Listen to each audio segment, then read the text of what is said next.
Hello, welcome to Season 2, Episode 2 of Super Geeks. Today I have a couple of guests with me that are, I'm trying to switch up the guests or whoever's co-hosting to get some variety of opinions in a different kind of format this season. Today with me, who has been, well, both of them have been on the show before, but I'm George, your host, and with me today is the returning friend, Mr. Carlos Pedraza. How you doing, Carlos? Doing great, thanks.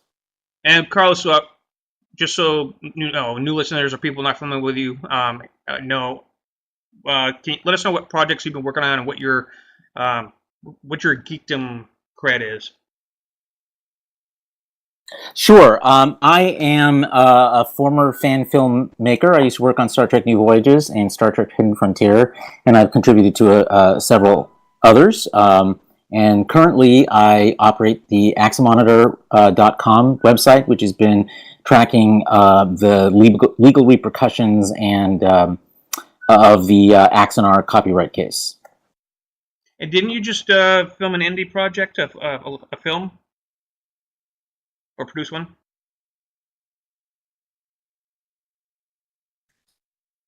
Repeat it. Recently? What I've been up to recently. I am working to get my third feature film into distribution, so getting all of the digital assets ready, poster, trailer, all of those kinds of things, music rights. So been working on that, and hopefully that will be out late this fall. Well, what are you allowed to tell us about that project? What it's about, or is that kind of waiting? Well, it's not a secret because it's been waiting for distribution for almost a year. So, and it's played film festivals all over the world in the past year. So, so it's not a secret. It's a musical romance based on a young adult novel called Something Like Summer. That is also, well, I mentioned it was a musical. So yeah, so it has a lot of music in it as well as romance. Nice. Good to have a lot of music in a musical. It's a good thing. So I'm told. All right. And Oren? Hello. See if I can remember how to pronounce your last name. I did last time pretty good. Ashkenazi?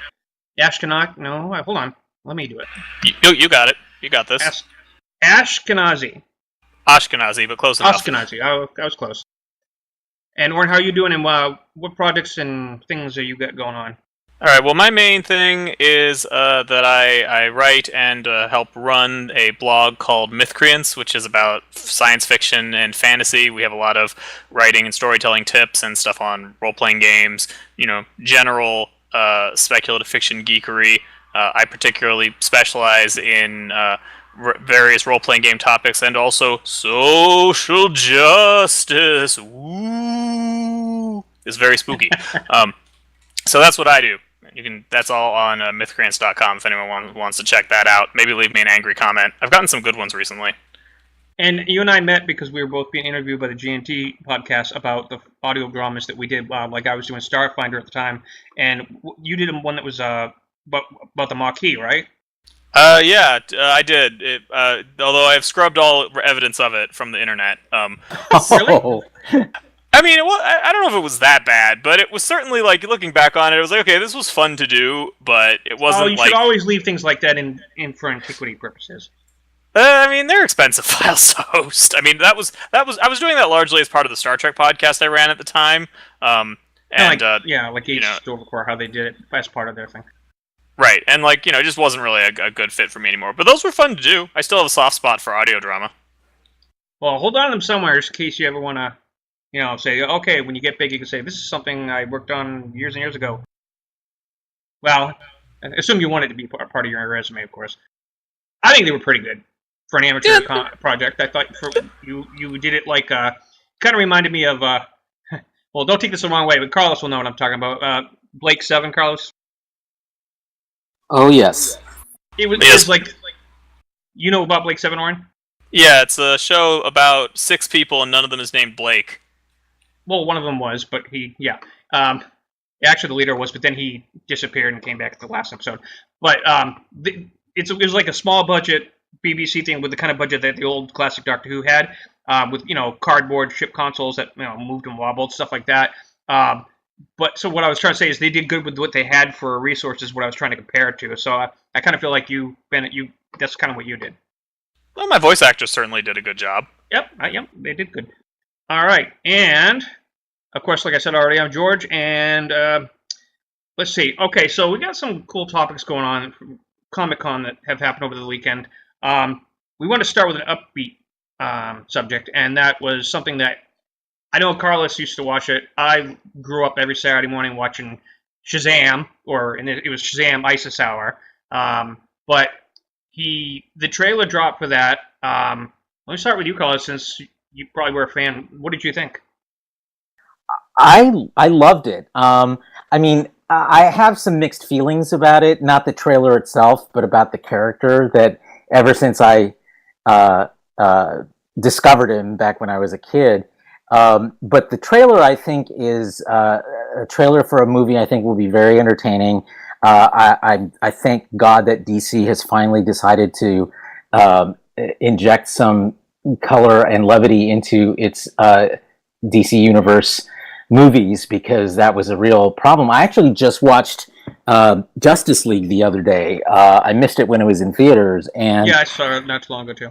Yeah, and you could definitely see the Joss Whedon touch to it, because there were parts that were that were a little more upbeat and funny, but the whole thing overall was just very dour, and that was it's a problem I had with Superman. It's a problem I had with Superman versus Batman. It had the same problem, both Solo and well, mostly Solo, but the directors being replaced, and almost remaking a good chunk of the movie considering all that hazard that went on back behind the scenes. I think it came out pretty decent. It could have been way better if they'd had one vision, one director the whole time. That was not Zack Snyder, but hey.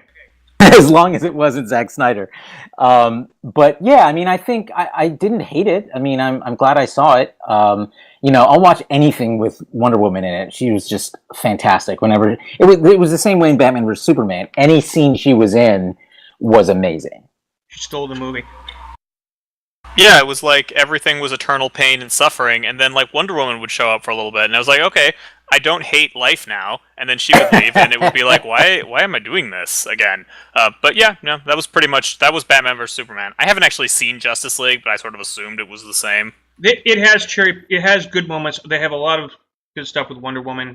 She has an awesome rescue scene in the beginning that's pretty awesome, and there's some good stuff. Yeah, it's not connected to any other plot-wise to the movie, but it's a great scene. Yeah, it's like showing some of the heroic she's been doing outside of meeting Batman and everybody. Right. So anyway, back to Shazam. The problem I've had with this character is that I love the character, but I feel that he has been one of the worst handled characters by DC. I don't think they've gotten anywhere near really exploiting the possibilities of his character. Because basically they treated him like a knockoff Superman, instead of, really exploring, the cartoon version they did a few years back of Shazam, actually did a pretty good job of... You mean the Young Justice one, or the one when he was in Justice League? The one in Justice League, where we meet where Clark Kent meets Billy Batson. Oh, right. Oh, that one. Which is Shazam Black Adam thing. Okay, yeah. Yeah, and that one was great. I mean, because it really got into the life Billy Batson was leading, and just like Clark Kent is the real guy and Superman is his job, I feel the same way about Billy Batson. And I think the sense that I got from this trailer is that they're kind of doing that too. It's like you're seeing, it's like Big, with Tom Hanks, except right, with, a superhero. Big if he was a superhero. I got a Spider-Man Homecoming vibe from it too, especially with Freddy and him. And it's like Spider-Man and Ned in Homecoming, that rapport they have. Oh yeah. It looks like it'll be a decent Marvel movie. So, how much do you know about Shazam Captain before you saw the Marvel. trailer, Oren? How familiar were you? My entire experience with Shazam is his appearance on the animated Justice League cartoon, the original one, and then Justice League Unlimited, in which he played an interesting counterpoint to Superman, whereas Superman's entire arc for that show is getting like more and more and more jaded and disillusioned. Right, he keeps that boyish optimism because he is a boy. Right, and then they have a really, really good fight where they're like fighting over whether or not Superman should like break the law to try to bust Luthor. It's a pretty great scene. I don't remember him doing anything else outside of that, but I enjoyed that. I enjoyed those episodes. I feel like DC, the comics have really, they just couldn't make up their minds what kind of hero this guy was supposed to be, even though he had great powers. The whole magical background around him was interesting. I mean, in his original incarnation, when he was Captain Marvel, he didn't act like a kid. He didn't act like a kid, and they built out this whole Captain Marvel family. You had Mary Marvel and Captain Marvel Jr., and who, by the way... Well, they're coming into the films. I mean, you can already tell, because he's got... Yeah, so, they're setting up... too. I don't know how much, but... Who is Mary? Mary, the caster. It's in the IMDb. Oh, okay. Well, I'm not sure if these guys are going to get imbued with their powers. Maybe at the very end. You never know, but... Oh, I bet they're not gonna. It's not gonna happen in this movie. They're just. It's a setup. It's a setup. I'm thinking maybe at the very end, but we'll see. I think he needs some time to find himself as a character, frankly, and because bringing in, the Marvel family, and they even had, what was the older guy's name? Uncle Dudley. Yeah, Uncle Dudley, and then they had the talking tiger, and it got out of control. Marvels and they did some great stuff with Mary Marvel in the comics. Ultimately, I think she turned evil or something. Black Adam, she imbued her instead of her, because Shazam took the powers away. So Black Adam did to her what Shazam did for Freddie Freeman, which is they can pass on their power, but they have to say the name of the hero who did it instead of Shazam. Like she had to say Black Adam to change instead of Shazam. So anyway, I would love for this film to really establish this character as a character on his own, unique. That there's some levity to it. The rapport between him and the actor who plays Freddy, I think, even from the trailer, looks pretty good. So I'm optimistic and hopeful. I almost wish he was the one playing Billy, but then he wouldn't have someone to play off of as good, because they kind of. Billy seems like. Sure. Didn't the Foster or someone say you're about to turn 18? So he's a little older, kind of like he was back in the 70s show. He was an older, like late teens, young 20s, Billy Batson versus a young 10-year-old like he was on the cartoons, and in this version, if he's almost 18, that's not really a kid. It's that part. Well, is he really almost 18? Because the actor who plays him is I watched the trailer a few times. Someone pointed out. I listened again. Something in the narration in the beginning. Someone saying that you're about to turn 18, so you can't really stay in the foster homes much longer, or something like that. I could be wrong. I might have. The actor who plays him is only 14, and he's a young 14. Maybe someone must have misheard that. I think the more I think about it. What did you think about the way they... Go ahead, sorry. I was just going to say, I've seen this kid on the Disney Channel, and he's definitely middle school age and look. Yeah, I think you're right. What did you guys think of... Oh, wait, I haven't asked Oren, exactly what his opinion is. What did you think of the trailer, Oren? Like I said, I think it's a decent Marvel movie. Oh. Like, I'm not joking. I think it'll be fine. I'm disappointed that the only thing DC can think of to do to make stuff good is copy Marvel's aesthetic, especially since we have Wonder Woman, which showed them how they could make a good movie that is not just a Marvel movie repackaging. But it seems like right now, they're like, I'll take this over literally everything else they're doing. I think they realized with the character that they had the opportunity to do something that's fun, because the idea is that everyone as a kid, most people always used to wonder what it would be like to be a superhero and what think it would be awesome, and then it happens to a kid. So the opportunity, because they picked the right actor in the case of Zachary Levi, is what makes it work. Because if they had picked the wrong one, obviously, because The Rock almost played Shazam at one point during one of the earlier production attempts, but now he's going to be playing Black Adam, which is his nemesis. So that's cool too. But, much better. He would have been a terrible Captain Marvel. Didn't he do a movie where he was a kid in a man's body before, though? I swear he did. Yeah, he did. It came out last year, wasn't it? Last summer? I think What was it called? It was the Jumanji. It was Jumanji. It was a Jumanji remake. Yeah. I hadn't seen that, so I mean, how did he pull off that on that one? Was he believable as a kid in a man's body, or? Well, the reviews were good. I have not seen the movie yet, so I'm not a Okay. big fan of The Rock, but I have enjoyed him in things that I've seen him, but I don't go out of my way to see movies he's in. Plus, Jumanji, I'm just not a big fan of remakes. I want to jump on to another topic in a sec, but there's one last thing I want to ask you guys. What did you think of the way they threw in the imagery to make you aware that Shazam does take place in the DCEU? I thought that was neat the way they did that, and it made sense because if Freddy's a hero fan. But I like the way they did that because it's been obscure and vague about whether they decided whether they're going to put it in this universe. And apparently, from this, you can tell that. And Henry Cavill, there's a lot of strong rumors that Henry Cavill does make a cameo as Superman. I don't know about Gal Gadot. Probably Superman makes more sense for a big mentor figure to talk to for at least one scene. Kind of like the Tony Stark to the Spider-Man Tom Holland, maybe. Small role. I would not let Superman, this version of Superman, anywhere near Shazam. It's a bad influence. Don't break their necks. You learn from my mistakes. Bad touch. I mean, like, really, nobody in the DC universe except for Wonder Woman is fit to tell this kid how to be a superhero. Oh my God! Well, the Flash. He hasn't learned that much himself. So. Is he a character? I guess he is a character. I mean, you need to see him in Justice League. I actually loved him in Justice League. Oh, that's right. He hasn't seen it yet. Yeah, the Flash is pretty. He's a lot like actually this Shazam. He's got kind of the youth enthusiasm, and he's also a little bit scared. And there's a lot of they could actually get along pretty well, maybe, but in this version of the universe. But anyways, yeah. So I'm just looking forward to seeing what they do with it and how he interacts.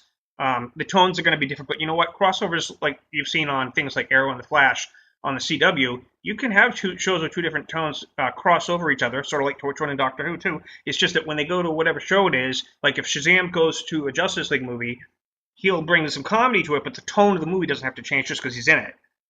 So we'll see.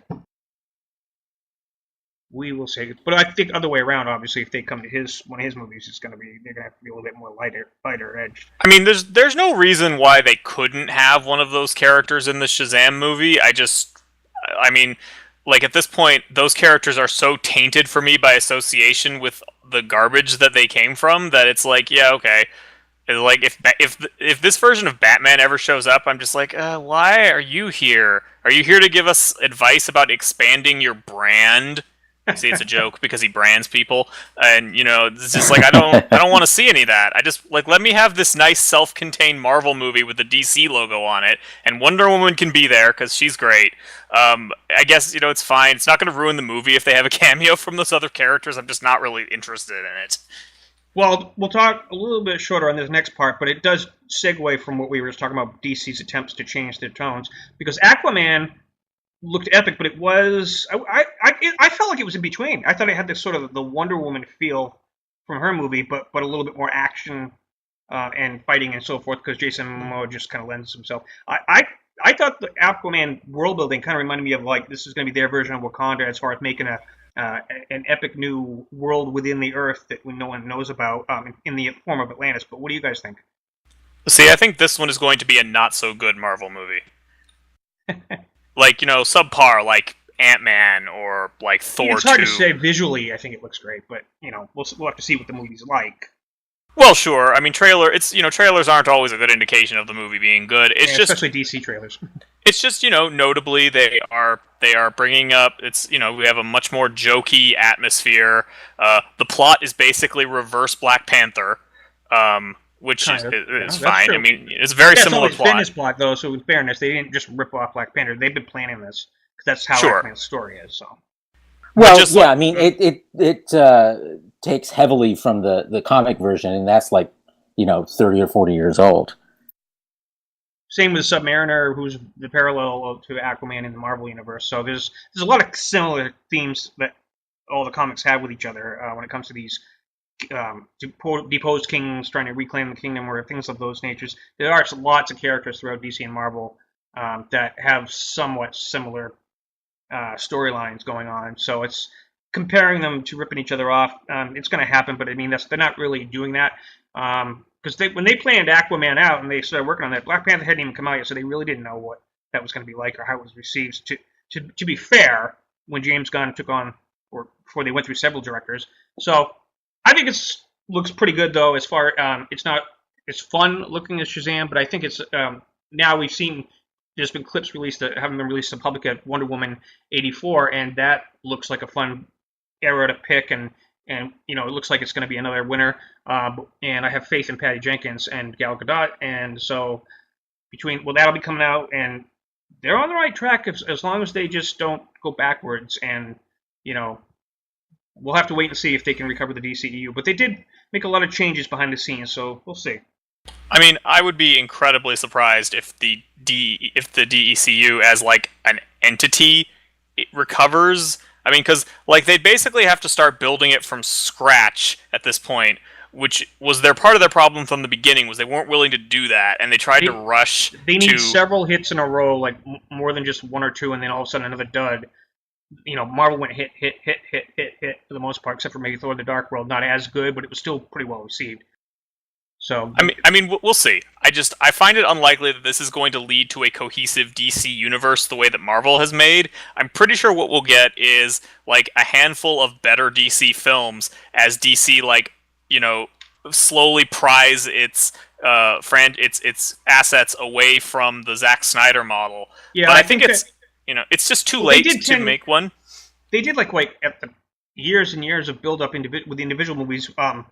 Before they did the first Avengers, they did Justice League a little prematurely in this case, but they can reverse course it a little if they do all these upcoming things like Green Lantern and movies like that, and Man of Steel 2. If they actually make that good, or they got the Suicide Squad and Birds of Prey coming out, if they can build up in these separate movies and most of them are well received, then they can do Justice League 2, earn later. They can earn it and have but.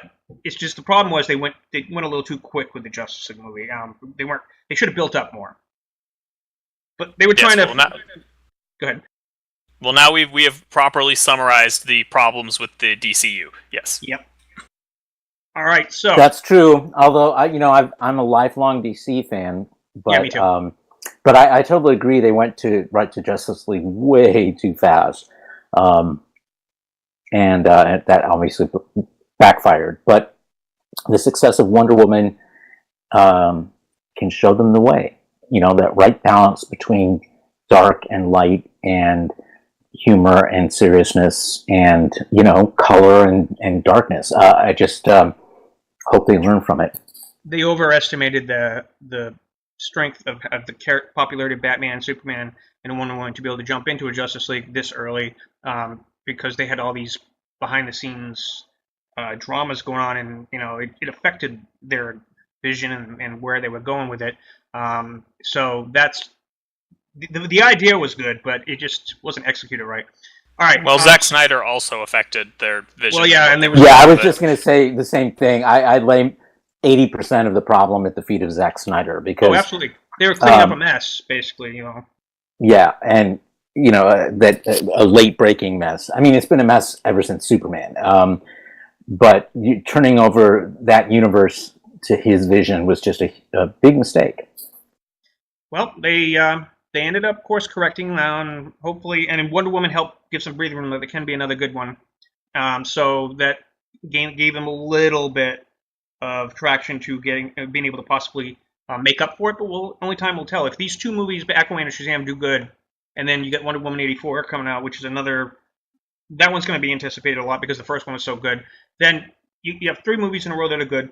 I'm iffy about the idea of them doing Birds of Prey with Harley Quinn in it. It could be good, but it depends on who's directing it, because the characters in Suicide Squad were good, but the movie overall, I wasn't heavily impressed with it, but I didn't hate it either. So we'll see what happens with that. But I like Suicide from an action aspect, but it's weird that in some ways it's close to their most successful movie, even though it was just bereft of actual good story, but they presented a bad story well. Well, and then we got the Joaquin Phoenix Joker standalone movie that they'll be working on. I guess it starts filming in September, I heard. So we'll see how that one's gonna get people amped up because he's a great actor and having the potential to be another rememberable Joker. Having the two, him and Jared Leto, both playing the Joker in this same kind of period of time, I don't know if it's going to work, but we'll see. He's a good actor, so it might overlook a lot of things. I'm not going to underestimate it because people underestimated Heath Ledger, and look what happened there. But let's jump over to Star Trek Discovery Season 2 trailer. And hang on, let me fire up the Spore drive right here. Oh, that would be cool if I had the special effect there, but I don't. I'll start with you, Oren. You've been very vocal all year on your feed about Discovery, but from what I saw, you thought it was slightly redeemable by the end. But what are your final thoughts on what you saw the first season before we go into Season 2 trailer? Okay, so the first season is pretty bad. It's like it's a bunch of writers talking about stuff they don't understand and trying to tell grim, epic war story with hard moral choices, but the bad guys are Nazi space cannibals, so that kind of undermines it a little bit. And it's not great, and they can't give Burnham dialogue that isn't making some kind of weird, grand philosophical gesture, and the actress is trying really hard to make that sound meaningful, and I mean, sometimes she manages it, but it's tough, and I really sympathize with her that she's working as hard as she can, and they just keep giving her more garbage, and just nothing makes any sense, and we're left with this weird part at the end where if anybody anywhere in the multiverse uses Spore technology wrong, everything ends. And it's like, okay, I don't think you guys thought that one through. Not great. And before we jump to the thoughts about the Season 2 trailer, just to follow up what Oren said, Carlos, what did you, overall, looking back now that there's been time, what's your feelings on Discovery's first season?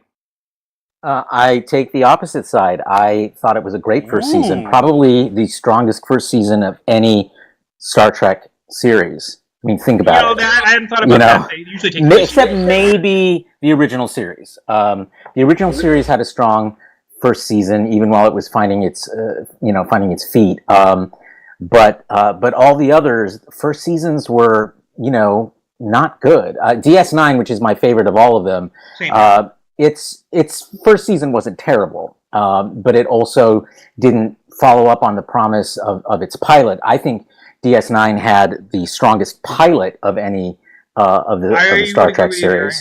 It got a little boring in the first season, so it really did. It's like you can only explore. They just didn't. Well, I don't want to rehash it because it's we could rehash it a lot. Yeah. But come on, guys, we have to move along home. Yes. So Discovery, though, it certainly had its weaknesses, and I think Oren has pinpointed some of them. I just don't think that they're as deep and profound and series threatening as he sees them to be. I think, for example, that Shaniqua Martin Green's Michael Burnham, she did a fantastic job, and she makes those profound things. But who else did that? William Shatner in the original series. I mean, he was always delivering monologues like that. I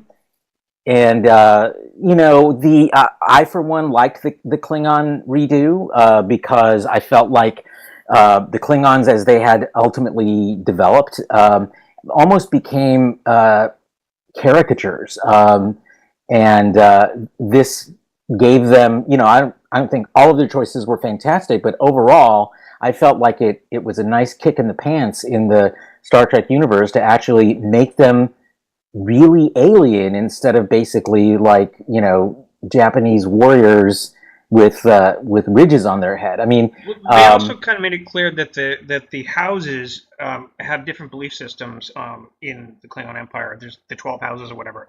Their house had the whole death thing more like in a different way of looking at it, like almost like a different subculture. Yeah, which I thought was intriguing. I feel like it was a war story, so it by necessity had to be darker. But I love the cast. I know a lot of people have complained about the lack of characterization of them, but I think they did a good job of introducing them. And I think if you contrast them with the character development in first seasons of most Star Trek series, they were on par or better. I've been a Star Trek fan my entire life, which goes back as dates me, but I saw it from the beginning, and I'm glad to see it branching out in some different directions and exploring some different things dramatically. It was well past time for Star Trek to do that. It should have done it with Enterprise. It should have done it with Voyager, for that matter. And they didn't, and we saw what happened there. And I think that now we have the opportunity to break some molds and turn it into a good modern science fiction series. My final thought before we talk about season 2 on season 1 is I feel, well, now that I've looked back, this first season was about them becoming a bridge crew, whereas most of the shows make them a bridge crew that becomes a family a little quicker than most, like they're already getting along for the most part, except for Voyager's Maquis. That thing even got wrapped up pretty quick. But I think that by the end of the season, they were coming into their own as being working like a bridge crew that knows how to work together under these harsh situations. So I think it's going to be interesting. Now about season 2, looking ahead, Oren, what did you think of what you saw in the season 2 trailer? Well, I mean, it's a little early to say. I'm not super thrilled, just because, okay, so the season 2 trailer, what it really seems to be is that they were like, okay guys, we heard that you didn't like how dark and grim the first season was, so we promise this next season is going to be fun and adventure, and Pike has a line about how let's have some fun along the way, and it's like, that doesn't sound like Pike. We don't really know Pike well enough, though, to say he wouldn't say that, to be fair. Yeah, exactly. I totally agree. He's mostly a cipher of a character. Right, I'm just like, we don't know him at all. We know him from 2 episodes, really just 1, because in the second one... The JJ movies are, they're all different. Right. Anyways. Right, but like, I'm just saying that, it's not like that's a signature of his, and it just felt kind of like a weird, clumsy attempt to reassure me that this season wasn't going to be as grimdark as the first one, which, like, admittedly, I think is a good thing. I think that they really, mistook what people wanted with the first season, and made it super grimdark, which is why so many people prefer the Orville, even though the Orville is objectively a terrible show, because it's like light and fun. And so now, they're like, hey, we're going to be light and fun too. Look at us, we're going to fly through asteroids. And I'm like, okay, that could be fun. You just reminded me of something though. Well, go ahead. I'll let you finish first. Right, okay. So just like, it could be good. I'm a little bit weirded out about like Pike showing up to take over. I just assumed number 1 was going to do that. I thought that was the whole point of making a big deal of who they were casting as her, but she's not even in it's going to be a new Vulcan captain, a female. I heard of a female Vulcan captain. All I know is in the finale last year, they said they were going to Vulcan to pick up their new captain. So I assumed it could be a Vulcan, and there was rumors, but that might not be the case. They might just be on Vulcan getting picked up. Well, I think they're just on Vulcan. I really don't see them casting a Vulcan. It could be interesting, though, because Michael was raised by Vulcans and having a Vulcan captain. That could be I interesting. mean, I'm pretty sure but I think that's, that's too much,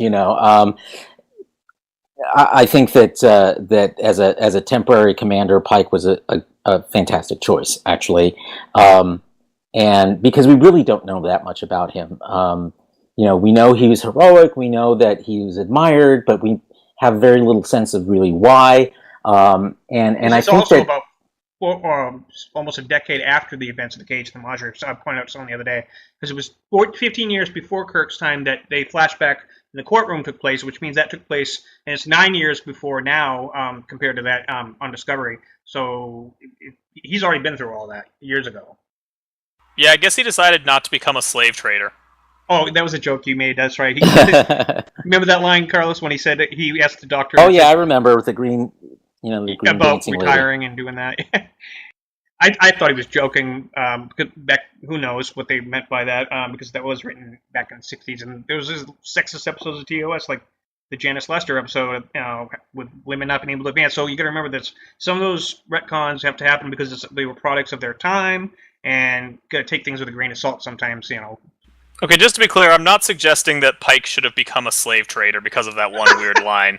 Like, I'm Don't not. worry, I didn't take it that way. Okay. No, That was I just know. you showing your geek cred.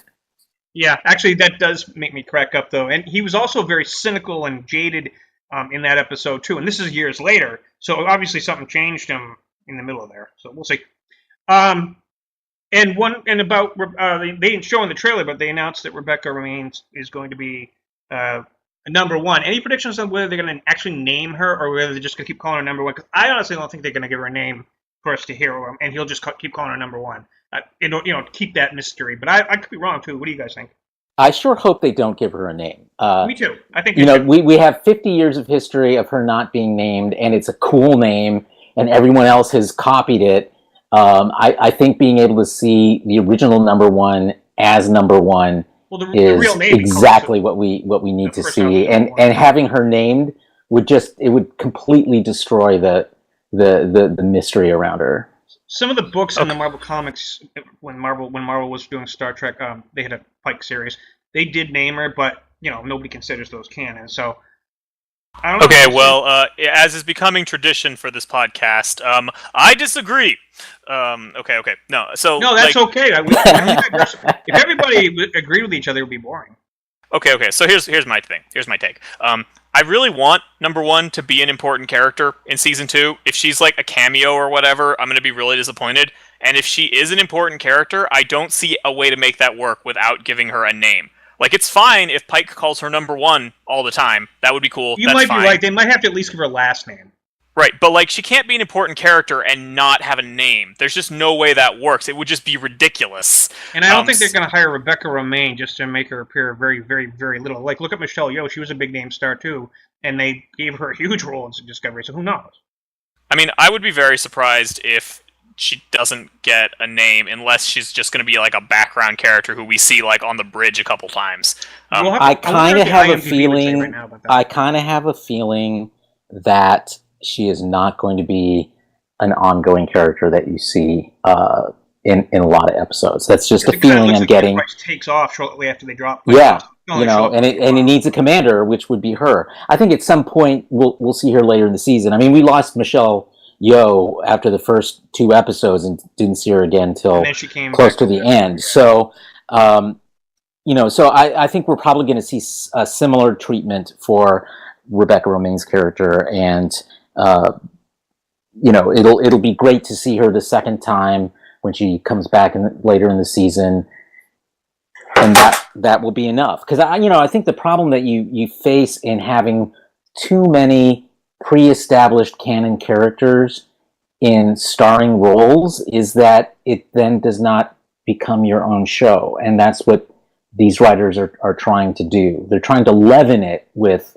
some canon characters, and in the case of Pike, it's major, and the fact that he is a major character for the whole season, I think, is why other canon characters are going to be basically cameos or at the most occasionally recurring. Speaking of jumping off what you just said, one of the rumors, a friend of mine who was at the panel at Comic-Con said that Alex Kurtzman, kind of under his breath, kind of gave a hint that they may be trying to get Zachary Quinto to play Spock, and that's why you don't see his face, sort of like the way you didn't see Superman's face till they cast him on Supergirl. In the trailer, you kind of get the impression that Spock's just out of it, and you don't get a clear shot of his face because they haven't cast the actor yet until maybe the second half of the season. But the rumor is, and he kind of said something that made everybody clap. He didn't come out and say it's going to be Zachary Quinto, but when someone asked him, she said that he kind of smiled real wide and he kind of moved his mouth away from the mic and he said, maybe, we'll see. Something like that. Of course, he could have been teasing too, but... Well, I mean, we all know the real reason that Spock isn't here yet, which is that he's off getting his memory erased so that he can forget that he had a really important sister. I don't know. I argued with the other day I argue with this all the time. He never mentioned Cybuck, so... Spock never talked about his family until Journey to Babel, and only because they showed up. Kirk didn't know anything about this. Is completely in character for him based on what we've seen in the original series. So this idea that it can't be good because he didn't talk about her, just ignores the fact that he does not talk about his family. And again, he never mentioned his brother either until Kirk and them were all years and years later, and they're like, "You have a brother?" See, he didn't even mention his brother, let alone if he had a sister and a foster sister and all that. Guys, are we really holding up Star Trek V as an example of a I'm good gonna way to side with Oren on it's that like the only one we've because got to use. Star Trek V is, in my mind, never happened. I mean, the whole Vulcan princess thing, they don't have princesses I didn't mind on the camping Vulcan. sing-along part, but other than that, the camping sing-along was fine, but everything else was just it was pandering. Right. It's bad. Star Trek V is really bad, and I mean, but even within the context of Star Trek V, the reason Spock doesn't talk about Sybok is because Sybok is like an evil man who he doesn't like and is like an embarrassment, and nobody talks about Sybok. He's another son of Sarex. He wasn't really he didn't really get raised with Sybok, from what I've gathered, in that family. He just knew of him. And I'm not saying that it's like impossible to justify Spock never mentioning his sister, neither of his parents mentioning her in the time that they're on screen in any of the episodes or the movies. I'm not saying that that's all impossible. It's just, to me, another reason why this should not have been a prequel. Because it's just bringing up all kinds of weird connections that are straining the canon in ways that it doesn't have to be strained, because it being a prequel is really giving it nothing. Like, at least, I can't believe I'm about to defend Enterprise, but at least in Enterprise, they had, like, some idea that you were going to see the Federation, like, be formed, and they, of course, completely failed to accomplish that. Yeah. But that was at least the idea behind Enterprise, whereas I don't even know what the idea is behind making Discovery a prequel, especially considering how advanced their technology is. It would just make way more sense as a sequel. We're going to rehash what basically has been hashed for the last year. I mean, I just think, with all due respect, Oren, you're basically advocating that we see 1960s vision of what technology 300 years later was going to be. And that's not acceptable. I mean, that's not acceptable from a production standpoint. And to basically pander to older Trek fans, and I'm including myself in that. It's not a realistic way of making a television show in 2018. So I don't have a problem with the visual reboot. I don't have a problem with the technology. I'm willing to suspend that disbelief in favor of interesting stories that take us interesting places. But I do agree it shouldn't have been a prequel, though, because it would be easier to just, Just to be clear, I'm not advocating that the solution here was to make it a prequel and then make it look like we shot it in the 1960s. That would also be bad. That would probably be worse. They did do that on Enterprise, so that's kind of interesting. Well, no, they didn't even. Even Enterprise looks more advanced than TOS. No, I meant that when they did the Mirror Darkly episodes and they had the Constitution class. Right, and I think that would have sure, been... but the thing is, that's a one-off. I mean, same with the Trouble with Tribbles thing in DS9. It's a one-off. It was expressly made to appeal to people's nostalgia. I'll give you that. That's true. Right, and my point is not that they should have done the prequel and then made it look like it was shot in the 60s. My point is that this would just be a more natural fit for a post-Voyager TV show. I disagree. Okay. And here's why. I agree with you that there are certain things that would have made the transition a smoother one, I think, and you've pointed them out.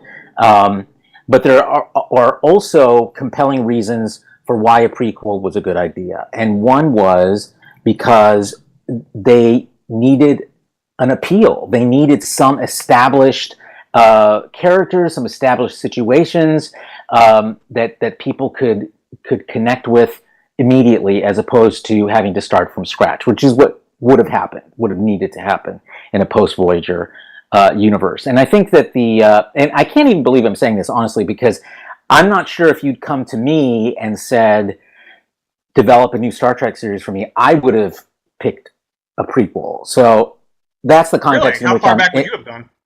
No, I'm saying I would not have picked I thought you said you did. A prequel. No. I would have gone forward as well, but from a commercial standpoint and an audience standpoint, because you needed to build an audience. Star Trek lost so much of its audience because of Enterprise. Well, one could argue basically that they could have used Picard's crew as the jumping off point, or they're too old. They're too old. Yeah, I suppose that is true. You know, you're not going to attract younger people to watch geriatrics. I hadn't thought about that. That's true. The fans of TNG are going to love seeing them come back, but that as a main cast, yeah, they might have been not getting. Okay, hang on. I'm confused because so Discovery doesn't have any established characters as main cast. The closest it has is Sarek, who is an occasional guest star. And at that level, if we wanted to do post Voyager, we could absolutely have brought in some established TNG character, either just as an older person, like Admiral Riker or whatever, who shows up like once or twice a season. Spock's just been name dropped, so that's a point too. Yeah. Or right, but they didn't do that in the first season, which what we're discussing here is the idea that we needed to do this as a way to get fans to watch the show, which, I mean, considering how bad a reputation prequels have, that actually sounds like a bad decision. Well, I think what Carlos, I could be wrong, tell me if I'm misunderstanding what you thought, but I think he meant, of course you'll tell me in a second, but they wanted to have the era set in, so that the possibility to bring in people like a younger Kirk and Spock, and because everybody was just seeing them in the JJ movies more fresh, they could do that as a ratings booster because you're in that time period. Is that it's got that landscape that it could happen, and they did in this, with the Enterprise at the end. Is that possibly what you meant, Carlos, or did you mean something else? No, actually, because that would have been pandering too. Yeah, that's true. I think they went for a middle ground, and the middle ground here is Michael Burnham herself. It was her direct connection to Spock that was a thing that people found intriguing, and they wanted to know more. They needed to know more. And we got enough of Sarek. I mean, we saw more of Sarek in this one season of Discovery than we've ever seen probably in the whole rest of Star Trek. And that was great. We received some context about his relationship with Spock and Michael's relationship with Spock. We saw more of Amanda than we've seen anywhere else as well. I would have liked to see more of her, maybe next season. Yeah, hopefully. I mean, but my point is that as a starting point, they wanted enough room to be able to be their own show, but they also wanted some strong connection to characters and situations that fans already knew. And to illuminate things about those situations that we may not have known, and they did it in a way that allowed for a lot of originality in storytelling. So, I think they walked a tightrope in their storytelling in the first season because of those choices. But I think they successfully navigated it, and I think they've set up, a really great second season. I think I'll give them the benefit of the doubts. I mean, I overall enjoyed season one. I had some problems that, like everybody did, with some of the things I didn't like the Klingons, but there were things I liked, and there was individual episodes that I loved. But every like you said earlier, Carlos, every Star Trek's first season is usually not, except, well, it could be argued about this one, but TNG was pretty bad. The first two seasons, they had a couple of good ones in season 2, I think. But season 3 was where they really found their feet. And going forward, and DS9 and Voyager, pretty much the same. It took 3 seasons to find their feet, and Enterprise as well. And then they only had one more season after that. But they did finally start getting some traction. And they had a long 12-year gap when Discovery came out, and they had to figure out. Well, then there was the JJ movies, and they had to figure out how to balance it out because the fan reactions to what's been going around lately with Star Wars and the toxic fandom reactions after the JJ movie came out carried over until Beyond. Then Beyond got some acceptance, a little more than the other two did, actually a lot more. But now they're coming off the heels of that more recently than they are any of the other shows, because those are the newest things that people have seen, and they were in the big screen. So I think they had to find a balance of how to capture that audience that want the good visuals, and they wanted a good story, like you were saying, Carlos. But I think unfortunately, they had to take a chance with audience reactions being negative, because they were trying to draw from the standards of the JJ films with the idea of a prequel, and they try to find a balance that, people are going to either accept it over time, or they're going to keep arguing forever, like I don't know. We'll see what happens. Maybe season 2 will help get some more acceptance. We'll see. I mean, clearly the I solution think was to just keep going from Beyond and have them solve their problems with Beastie Boy soundtracks. Yeah, well, they used again, not a choice I would have made, but we've seen stupider plot devices in Star Trek before. So I think complaining about it is really about complaining about the reboot as a whole, and it's just a good flag to point to as an indicator. But it's no different than any other weird plot device that they come up with. They've got new people working on the show next year. They fired that couple of the producers there from last time. Did some tweak behind the scenes. It's very possible, and they did what they were. They were a very highly rated show. The numbers were good. It was definitely a success for CBS All Access, and now they've got the budget that justified because of that to start these all these other Trek shows and possibly bring Picard back. So there's a lot of possibilities that one of these shows will spin off and really, become what the fans wanted more universally. But so they'll always find something to complain about, because then if they bring back the TNG people, they're gonna have to decide, well, I'm gonna suddenly make Worf one of these Klingons, which I doubt they would do, but Yeah, I mean, they're just gonna shave his hair and make him unable to speak in quick sentences. I think it boils down to that they were a mutation of a certain house, just as they're different. I don't think it matters, you guys. Yeah, honestly. I mean, it's makeup. I think trying to bend over backwards to deal with it is just sort of beyond the point. I mean, the thing is, did they work as characters? I think they did. Did they have some problems? Yeah, I mean, I hated the ships, frankly, except for the little smaller ships that I thought ships. were. I didn't like the Klingon ones though. They were just too well. Let's just say I didn't like the ships that much. They were very spiky. Yeah, but in irregular ways, which I just don't think you would do with a ship. But that's just you get kind of an irregular shape when you use coffins as armor. It creates kind of a weird profile. I agree with you that the coffins as a whole was, again, not a choice I would have made. But the idea of the ship of the dead, I thought was a good idea. I mean, having this ship that had been sort of cast aside. These are empty shells, anyways. I mean, they can discard them. They don't look at sacred. Yeah. Yeah, I mean, it's basically just a way of describing the setting. They made no real story points out of them, which is fine with me. I think that would have been torturous. I think the thing when we talk about the fans, we have to remember that what we think of as the fans are, in large measure, people who are literally dying off every year.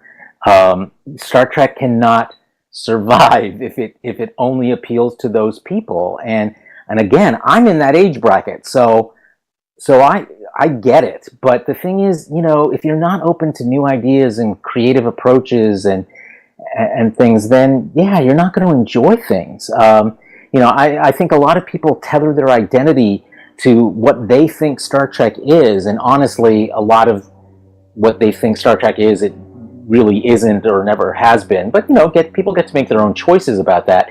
But this notion that somehow that's the only way Star Trek can ever be, I think, is an unfortunate one.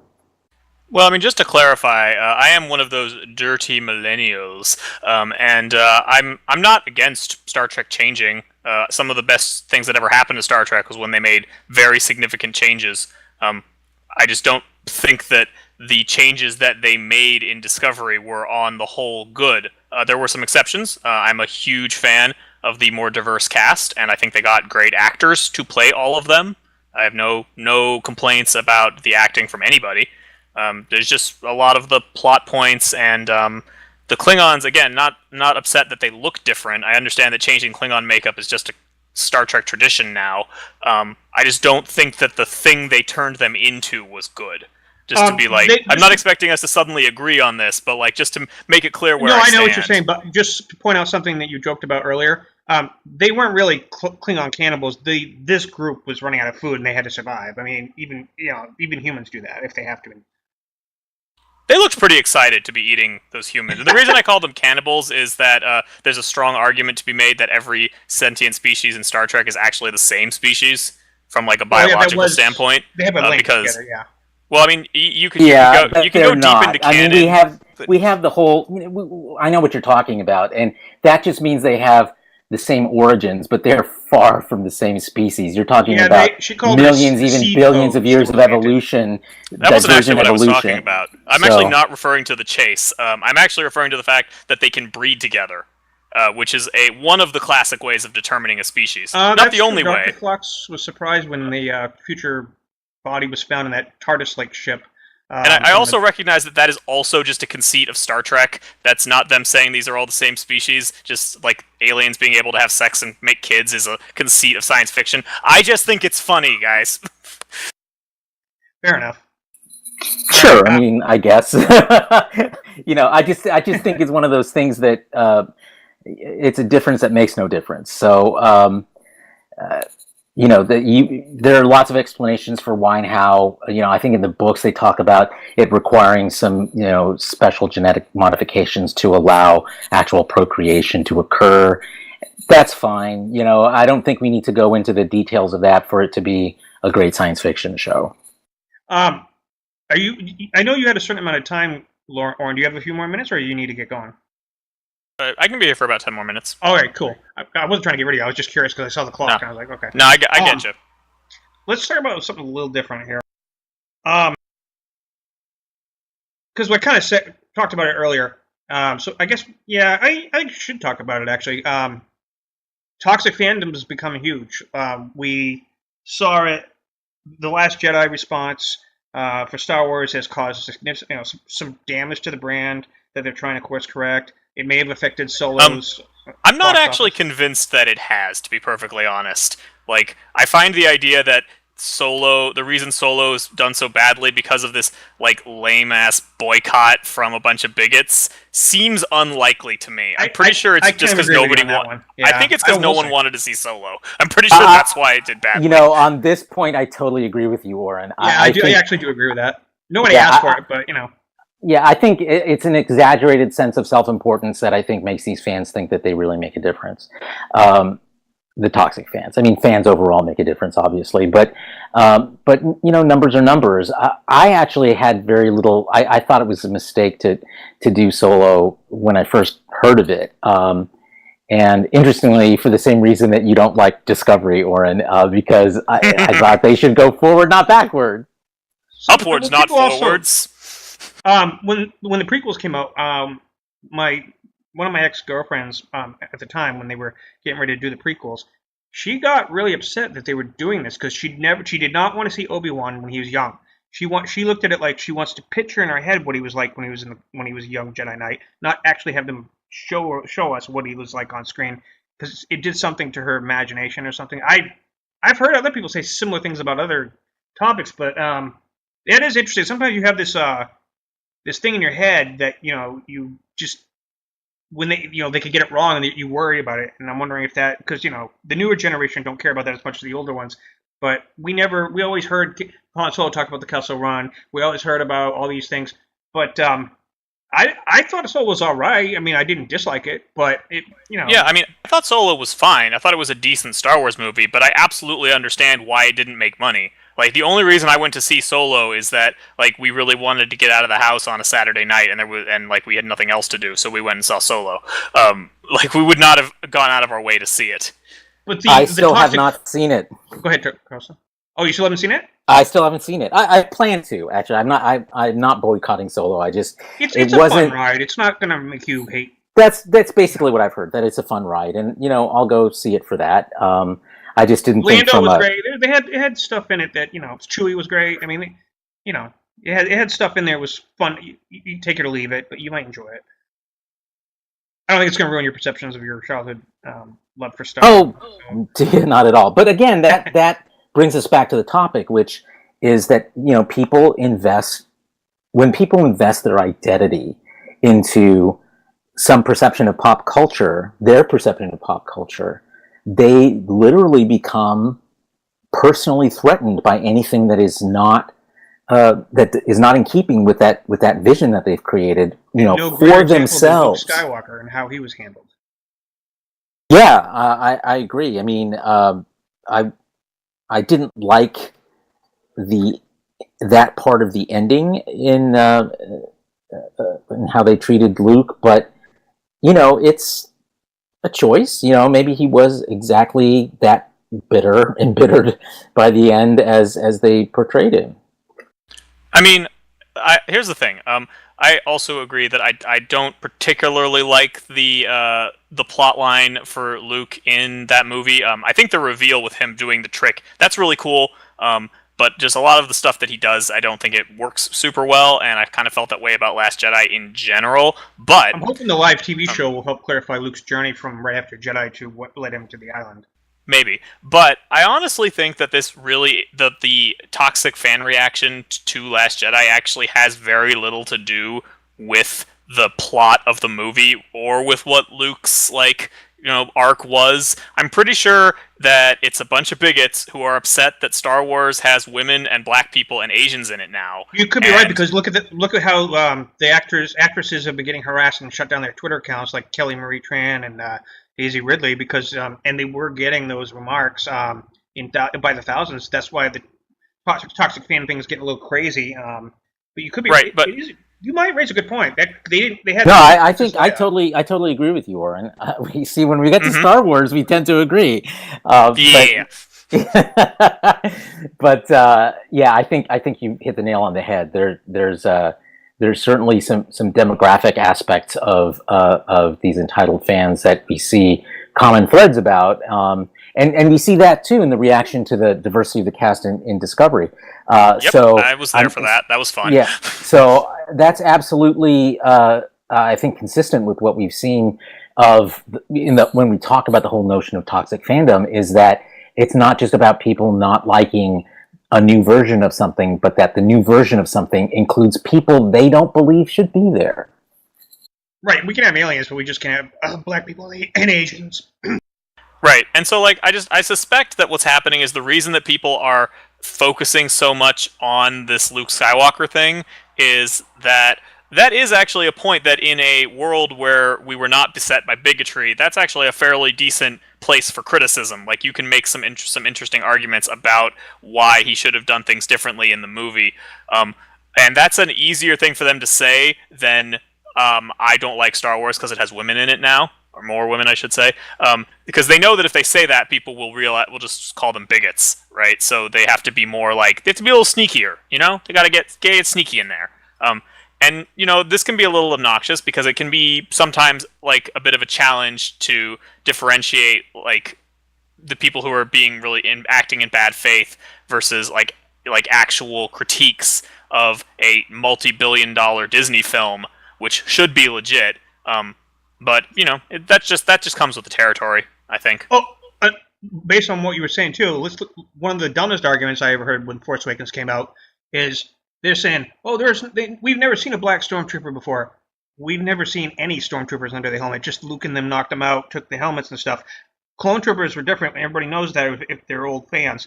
And we've actually, until Rebels, we've never seen a stormtrooper with their helmets off ever. And just because the first one you see with their helmets off is a black guy, people go, there weren't black stormtroopers. How do you know? They could have been orange stormtroopers for all you know under those helmets. They were recruits." It's because they're racist. Yeah, I think it's pretty fair to say that if you see something like that and you feel like that doesn't belong in a Star Wars story, that's because you're being racist. Because there's just no other call for it, frankly. Right, and I mean, Star Wars also is just very notable right now because it is a giant franchise going through a very radical shift in terms of the demographics that it is portraying, and also to a certain extent the demographics that it's marketing towards. And so that's why I think you're seeing so much of this toxic fandom around Star Wars. And you, of course, also are seeing some of it around Doctor Who and some of it around Discovery, like we've said. But I've seen a lot of articles nowadays trying to like be like, why is Star Wars so special in this context? And it's like I don't really think it is. I think it's just a very large franchise that happens to be going through a significant shift, and that's bringing the really bad actors out of the works. Let's take your segue off of what you mentioned about Doctor Who to because looking at the time here, let's do one more topic and then because it normally shows an hour anyways, and sure. Let's talk real quick about how we feel about Jodie Whittaker in the trailer for the new Doctor Who season. I will start with you, Carlos. I cannot wait. I think it's a new era for Doctor Who. I'm not sure I totally like her uniform, costume, whatever, but I'm willing to roll with that. We'll see. It's a little, you know what it reminded me of? It reminded me of Robin Williams in Mork and Mindy. You know how he would wear those rainbow suspenders, and a little Colin Baker-ish too. Yeah, and that's I was not a big fan of the first incarnations of Doctor Who. Yeah, you didn't really get into it till the new correct. Series, right? Yeah. So from my perspective, as a fan who started with the reimagination of it, those older doctors and everything just seemed ridiculous to me. I do not feel that way about Jodie Whittaker. I'm so optimistic about how Doctor Who as a franchise can grow because we're finally seeing a woman doctor. I can't wait. And what about you, Oren? Yeah, I'm in complete agreement. I mean, I don't really think the trailer showed me enough to get any kind of sense about what the show's going to be like. Well, you saw the leak scene that I showed you guys too. Yes, I did see that. But like even then, it was like it looked like a fairly standard investigation sequence. But I mean, I'm excited about Doctor Who for the first time in years because like I started with what's his face, the Ninth Doctor. What's his name? The Ninth Doctor. Christopher Eccleston? Eccleston, yeah. I started with Eccleston. I watched through Tenet, which I thought started to fall apart towards the end, but Tenet's always going to be my Doctor. Then I went back and watched some of the old stuff and was like, this is funny. And then like I just checked out during the Moffat years. I was just not interested in what Moffat was putting down. Matt Smith was a great Doctor, but yeah, the writing was inconsistent. But I'm just... Go ahead. Go ahead, Oren. Okay, I'm just going to say I'm excited again. Like, I think this, I'm not going to say that I know for sure it'll be good. The guy who's the showrunner has a mixed track record, but, like, I really like Jodie Whittaker, and I feel optimism, and, like, what a concept, right? Feeling optimism about a show that's about to come out. I'm excited. And I'll say one thing real quick. I pointed this out on our first new episode, but I'll repeat it here. What I notice is this Doctor, like all the other Doctors, could get grumpy and cynical. Even David Tennant, they could get snappy at people. So far, everything I've seen is she loves having friends. She looks at them as friends instead of companions, and she treats everybody with respect and kindness. And I remember Peter Capaldi's last thing he told himself before he regenerated. He kept going back to be kind, be kind. And I almost feel like that she internalized that message to herself, and I'm seeing kindness on the screen to people she's talking to. It's just something I took away from that. Yeah, I think that's a good observation. I do want to stand up for Matt Smith, though. I think that if you remember when he was cast, there was so much derision lobbed at him because he was so young. Oh yeah, big shoes to fill. Yeah, and he rose to that occasion, and and again, you're right. There was some inconsistent writing, but overall, I really loved the Matt Smith years. And Capaldi had to rise because of right off the bat having the disappointment about his age, and he had to prove that didn't matter. And he ended up becoming loved even by the fans that were like, "Oh no, it's an old Doctor," Yeah, I feel like Capaldi came close to rising to the occasion. For the most part, I liked him, but he had a rough start for the writing. Yeah, I just felt like it was a rough start. It was hard to hang on during that first season, and it felt like it was over before, like his term of office was over before, way faster. So I did like some of the stories, but I just felt like they made him a little too grumpy. Yeah, they were trying to. Yeah. Yeah, in the beginning, and then I think once the writers got used to him and he got used to playing the Doctor, it all synced together. I think that happens with every Doctor. To be honest with you, to be honest with you, I think Matt Smith was the one who started and ended the most consistently with how he behaved. But maybe because him and Moffat had the same vision, I'm not sure. But yeah, Jodie Whittaker, Chris Chibnall, it's a whole new. Even the FX, the people that did Blade Runner 2049, it's a whole new. It's going to look different. The style is going to be different. The show's renewed itself again. And I can't wait to see what the inside of the TARDIS looks like. I'm really looking forward to that. Yeah, I'm looking forward to it. I do have to head out now, but it was good talking to you guys. That's all right. This is probably a good place to call it. There are some other topics. Great meeting you, Oren. Yeah, great to meet you, Carlos. And, Oren, before you go, where can people find you on social media? As far as you have a Twitter or anything like that? Oh, well, I don't tweet myself, but if you just look up the Mythcreants Twitter, that's mostly me.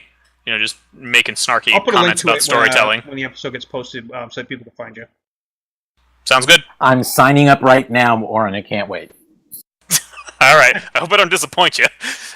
No, I mean, if I've loved this conversation, so yeah, I hope we have more. No, it's good. I honestly don't. If everybody agreed, it would be boring. Like I said, you can have some division of opinions, so makes it interesting. All right. Well, I will talk to you folks later then. Have a good night, man. Thanks. User disconnected from your channel. Actually, Carlos, if you have a minute, I got one more topic that you and I wanted to talk about. Yes. Just for a minute. All right, let's talk about Supergirl's new season and something we talked about a long time ago when we saw the clues that they were going to bring the Legion of Superheroes. With the clues about because of Mon-El, how they were handling him, and because we talked about this on one of our older episodes where we were both fans of the Legion of Superheroes growing up, and that we saw the signs that they were going to do their version of the Legion coming in later, and it did happen. What are your thoughts on how that came to life for you on screen? I was looking forward to it so much. I have to tell you, I feel like it fizzled. I don't think the setup was particularly compelling, and I just don't. And they didn't make very much use of their powers, honestly. Especially Saturn Girl. I just felt like she basically just walked around a lot, and it just never got a sense of why she is one of the most important Legionnaires. Yeah, for me, it's a Legion, and you're seeing 3 members. I mean, that was kind of. Well, I was okay with that if it had been like I'm sure you remember when they had the Legion show up in Smallville. Smallville, that's true. They had the founding members though, so that's what made it interesting to me. Right. And I loved it. I thought it was really well done in Smallville because you had this sense of wonder, and you really got this sense of them as sort of newish superheroes too, finding their way. And this one they just seemed like guests of the week. They could have been superpowered aliens from anywhere, anytime. I didn't get this vibe from this being the Legion of Superheroes, which I love the Legion. I would be shocked if they spun it off into its own show and then really got into the correct way of looking at it. But we'll see. Maybe someday. Well, I think if depending on what the ratings look like, anything like that is possible. Or maybe Legends of Tomorrow is too similar to that idea to make it happen. But we'll see. Yeah, but the thing, I have a premise problem with Legends of Tomorrow, which is time travel. It's not a great way to have a series. It just ends up They made that show up literally as they went along to see if they could throw a bunch of different types together and use Doctor Who time travel. But and it turned out to work for the most part. Fans love it, but it was an experimental new concept. They didn't take it from the comics. Yeah, exactly. And there were things about it that I thought were a great idea. I like this idea of, this ramshackle group of superheroes that aren't really that well known or anything, but they become. I mean, I like that premise. It was very inspirational to me.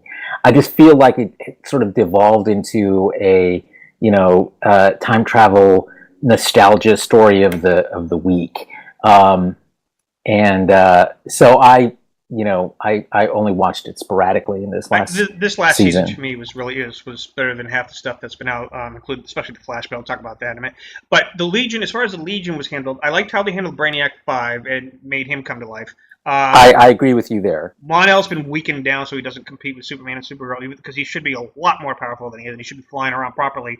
All the Daxamite should have. They really watered them down for this show, but he's still interesting. His costume looks good as Valor or whatever he's going to call himself. If he changes to another name besides Mon-El. But yeah, I didn't like him and Saturn Girl being married, even though they end up getting divorced. So obviously maybe hook up with Lightning Lad later, but. I think some of the more interesting Legionnaires could have been brought in. Lightning Lad or Lightning Lass, Chameleon Boy. They meant Linda Carter's president was a Durlin. I mean, they've been introduced in Supergirl. That's right. That's right. That was one of the many hints for me that they were coming too. They said. Totally. But minus the antennas, but so add-ons to these stories, and I wanted it to be so much more. I wanted there's to be the sense of, and I could feel like they were trying the whole notion of Supergirl inspired, 1,000 years later inspired these superheroes. I liked that, but we didn't get much of that sort of sense of gravitas in the way that the Legion showed up. In the original history of the comics and the cartoons and everything, and in Smallville, Superman was the one that did what they claim she did, but I think the first hint we ever saw of the Legion was they used one of the same rings from Smallville in the Fortress of Solitude when she was walking around. You could see it, and they even focused on it. So that does imply that Superman in this Supergirl universe has been a Legionnaire before. I don't know why she was surprised they existed, but unless he just never told them about her, or if he kept forgetting because they used that mind wipe thing. But he had the ring in there, so unless they just didn't worry about that, and maybe he found it. But it seems like they imply that Superman has a past, or I should say a future with them.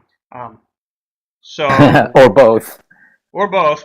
I thought for sure that it could still happen next year. I thought maybe she would go to the future. We'd see that they'll have episodes like that, and they spend a little more money on the future budget with the Legionnaires. I think they're going to be recurring part of depending on how long Supergirl lasts. I think they're going to use the Legion, maybe even in the crossover this year. They might have some role to play for having to do with what's going on with the plot, because they got a lot of different things with time travel going on already with Nora Allen on the Flash and Legends Tomorrow always, But we'll see.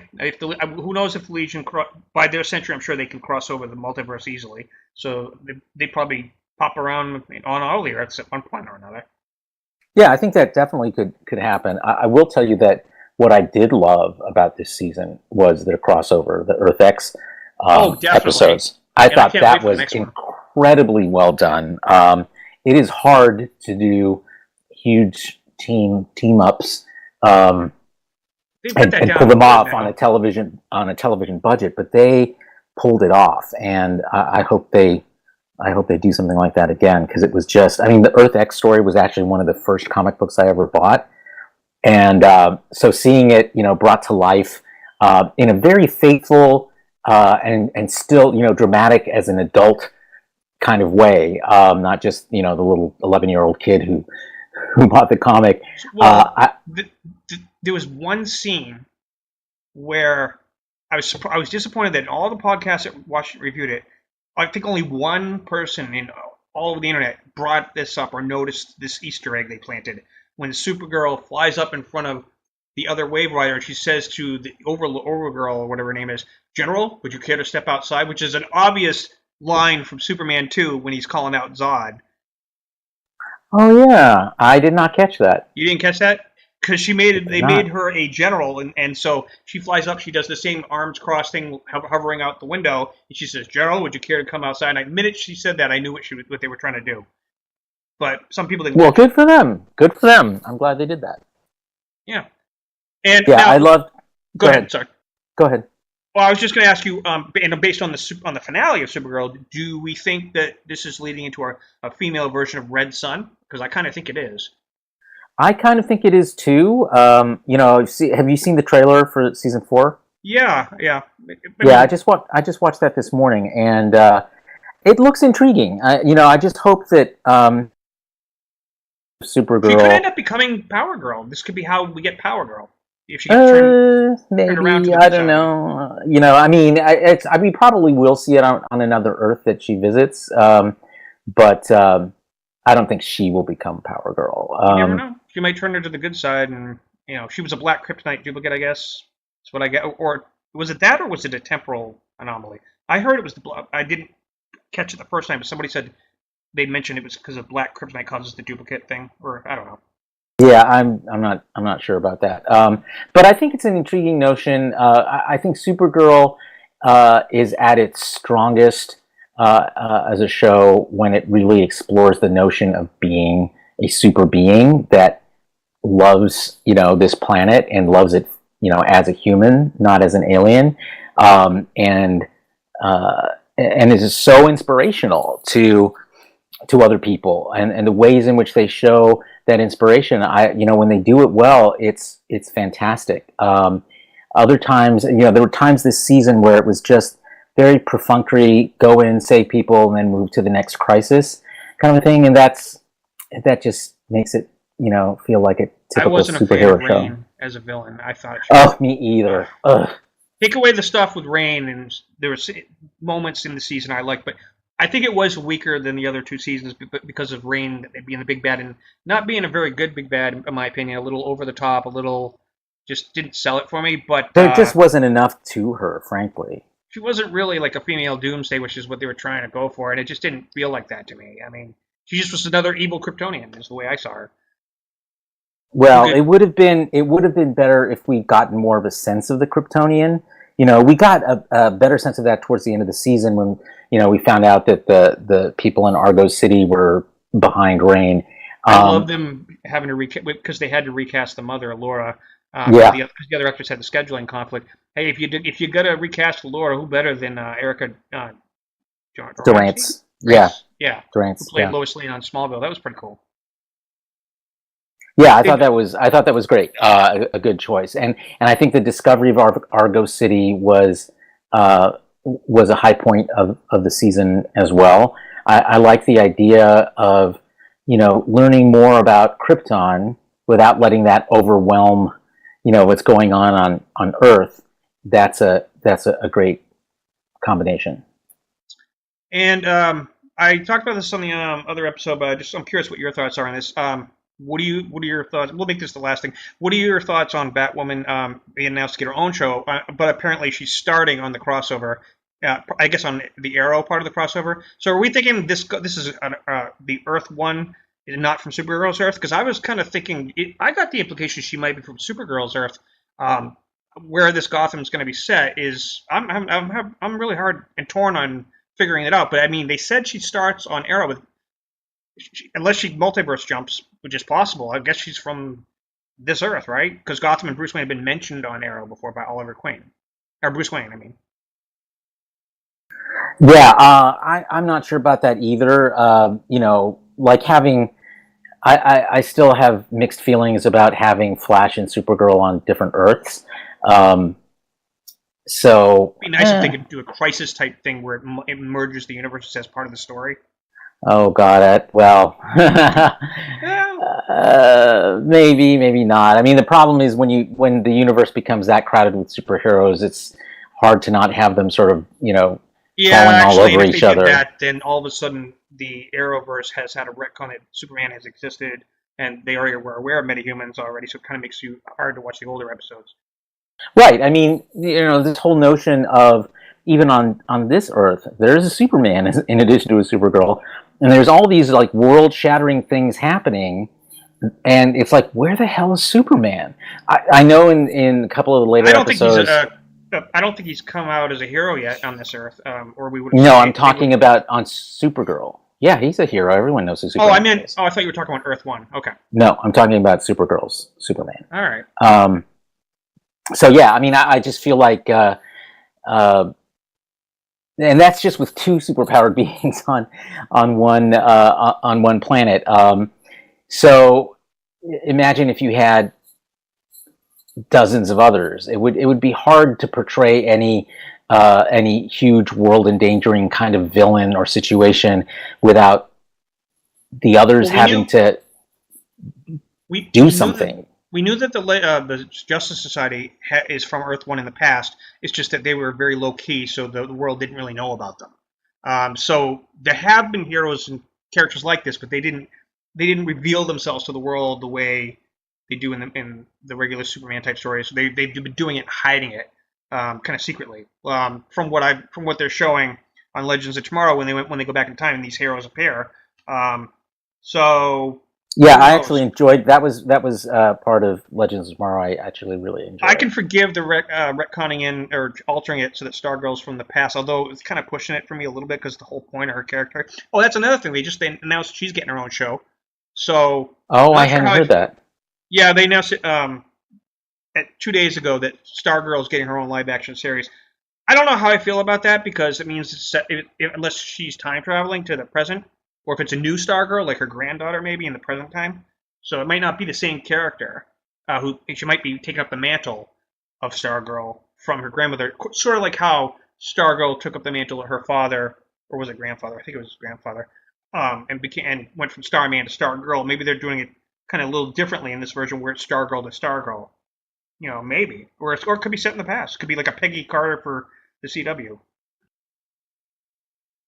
Yeah, I mean, I think it's definitely an experimental approach that they're taking with the series, and I look forward to seeing how well they do it. I'm really curious. We'll have to wait and see what happens. I'm really curious how long CW can keep going. The ratings do go up and down, but how long they can keep going before one of them ends, like Arrow, or one of them decides everybody decides, all right, let's shut this one down, but they'll still appear occasionally on a crossover. You can have Arrow shut down as a show, but still have Arrow and some of the characters keep popping up from time to time on all the other ones that are still around. But I'm really curious as to what the overall longevity is going to be for the more they expand like this, and how quickly they're going to start disappearing. What about any thoughts on that? Well, I mean, there's a lot of material there to scoop up and use. I mean. I guess we're going to see Dream Girl appear in Supergirl, or a character that's based on the Legionnaire Dream Girl. Dream Girl! I thought you said Dream Girl. I'm like, you're talking about Miss Dream. She's already been there. And apparently, she's going to be a trans character, so that will be interesting to see. Really? Oh, okay. That's interesting. When they said they was going to be an LGBT character, Batwoman was who it turned out they were talking about, but I forgot they did say that there was probably going to be a trans character as well coming to the show. I wasn't sure if they were going to take an actual character or make up a new one, but if it's what you're saying, hey, I'm cool with it. Yeah, it's an interesting choice if you're going to do that to a character, because she was the most feminine of all of them. So yeah, she was. She was always swooning when she was telling the future. I remember that. Yeah, and they always drew her to be the most sensual and curvy, All right. Well, it's been a good episode. A little longer than my normal ones. Actually, no, it's about the same as the last one. That's fine. Carlos, thank you for joining me again, my friend. I'll have you on whenever you're available, and I do an episode and talk about something. There seems to be a lot of things that are going to be newsworthy coming up for at least the next year, at least, between Doctor Who, how that's going, Star Trek Discovery Season 2, the Orville. We'll talk about Orville in one of the upcoming, on another episode, because it could take up a while without giving it too short of a crunch. So, thanks for joining me. Sure, I'm also looking forward to talking about the Star Trek shorts that we're going to see before Season 2 of Discovery. Oh, you're talking about things like the Khan miniseries and things like that? No, I'm talking about the series of, I think, 4 15-minute episodes leading up to the second season of Discovery. They're like vignettes. I heard about that. Yeah. They help us ease into the next season. They've done it on other TV shows too. I forgot I heard about that. That is going to be interesting. So what? Yeah, I think Battlestar Galactica may have been the first one that did something like that when it did those webisodes. About the underground on New Caprica. So so it's something we've seen before, but I think it'll give us some deep dives. I know that we're supposed to learn more about Saru from it, and they're introducing one new character. I don't remember what the other two are going to focus on, but I think it's a I think it's a great idea, a great stopgap between now and the new season premiere, which is still half a year away. That Saurian who sped up all over the guy in the turbo lift in the his name is Linus. His name is Linus. I wonder if he's just a joke character that pops up like the Blob on Orville, or if he's actually going to be like Morn on DS9, where he just pops up for comic relief every once in a while. And you never get to hear him speak because he's always having to be translated. I get the feeling he could be a Morn type comic relief alien, but I guess we'll have to wait and see. Yeah, I think if they go with the Morn approach, I'd be okay with that. Yeah, it's good to have a laugh with the character every once in a while. All right, Carlos. Well, thanks again for joining me, and everybody out there. Thanks for listening in, and we'll come back sometime soon and talk about something else. Everyone have a good one. Look forward to it. Thanks.